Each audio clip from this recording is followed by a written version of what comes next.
Videla sem objavo na Instagramu in se mi je zdelo izredno hud koncept.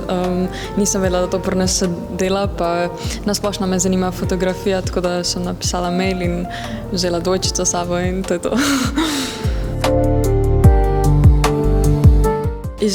Izjemno poučen.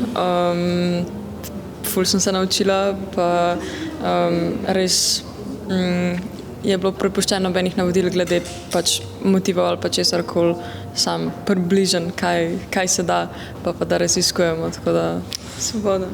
Ja, svoboden, evo.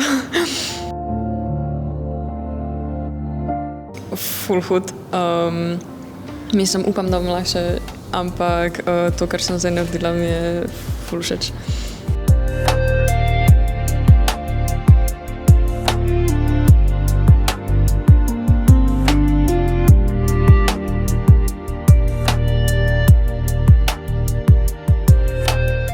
Da se veliko bolj lahko vidiš izraze in detajle, kot pri recimo slikanju.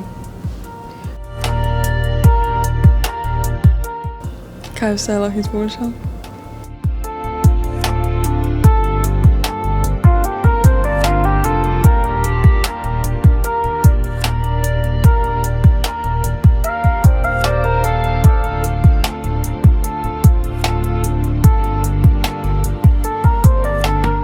To, da lahko eksperimentiraš in ne veš, kaj bo na koncu prišlo. Se pravi, lahko se zapreš v temnico, naprimer, lahko delaš noter ure in ure, lahko ponavljaš isti postopek in mogoče ne bo rato enak.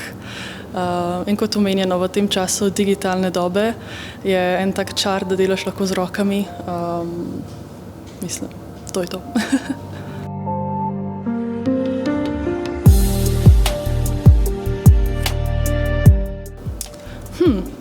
Seveda, mislim, tudi s tem se da veliko raziskovati.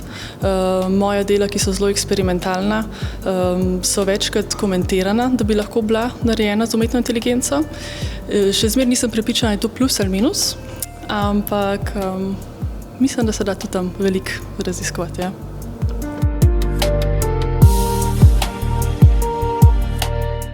Moj projekt z imenom Brainstorm je tudi moje magistrsko delo. Gre za eksperimentalno analogno fotografijo, večinoma v barvni temnici. Kamera ni prisotna, tako da uporablja se svetločutni fotografski papir, razvijanje s kemikalijami in je, kot sem že na začetku rekla, postopek nepredvidljiv. Tako da nikoli ne veš, kakšen bo rezultat in to doda čar. Najverjetneje ne. Mislim, tam je tudi na likovni akademiji je mogoče malo več dostopnosti v smislu prostorov. Fotografija na Švedskem je zelo razširjena, predvsem zaradi kamere Hasselblad in imajo ogromno podpore finančne, malo več mogoče kot pri nas. Ampak dojemanje umetnosti pa mislim, da je zelo individualna, tako da je kamor greš je povsod malo drugačno, ampak enako.